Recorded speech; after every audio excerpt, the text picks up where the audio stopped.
இப்போ வந்துட்டு ஆன்லைன்ல வந்துட்டு பயங்கரமா ஹேட் போயிட்டுருக்கு. எஸ்கே ஃபேன்ஸ் எஸ்கேவ வந்துட்டு விஜய் ஃபேன்ஸு, விஜய் ஃபேன்ஸ வந்துட்டு எஸ்கே ஃபேன்ஸு இந்த மாரி ஒரு ஹேட் ஒண்ணு போய்க்கிட்டு இருக்கு. காரணம் ஜனநாயகன் கூட கிளாஷ்ல வருது. அத பத்தி நீங்க? அத பத்தி சொல்றதுக்கு என்ன bro, like at the end of the day industry நல்லா இருந்தா போதும். இப்ப 2 படம் பெரிய படம்.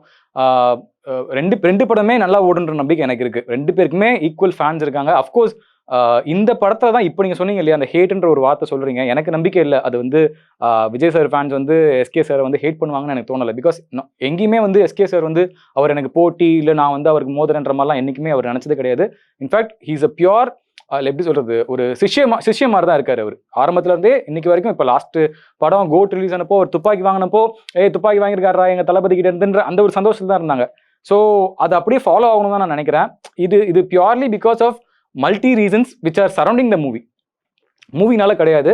அஃப்கோர்ஸ் 2 படமுமே கண்டிப்பா நல்லா ஓடும். 2 பேருக்குமே வந்து ஒரு விஜய் சாரோட கடைசி படம்னு இது சொல்றாங்க. அவருக்கும் ஒரு ஒரு ஐசிங் அந்த கேக்கா இருக்கும். எஸ்கே சாரோட 25th மூவி. ஸோ இங்க இருந்து அவரோட கியர் வந்து அடுத்த கியருக்கு போகுன்ற ஒரு நம்பிக்கையும் எனக்கு இருக்கு. பிகாஸ் நான் படமும் பார்த்துட்டேன். எஸ்கே சாருக்கு நான் தான் ட்ராக் பேசினேன். ஸோ நான் படமும் பார்த்துட்டு போது ஓகே, இந்த படம் வந்து கண்டிப்பா அடுத்த லெவலுக்கு கொண்டு போகுன்ற ஒரு நம்பிக்கை எனக்கும் இருக்கு. So that's how I see it. Please தயவு செஞ்சு ஃபேன்ஸ் இதை வந்து ஒரு பெரிய விஷயமா எடுத்துக்காதீங்க. ஏன்னா இதை சுத்தி பல விஷயங்கள் இருக்கு.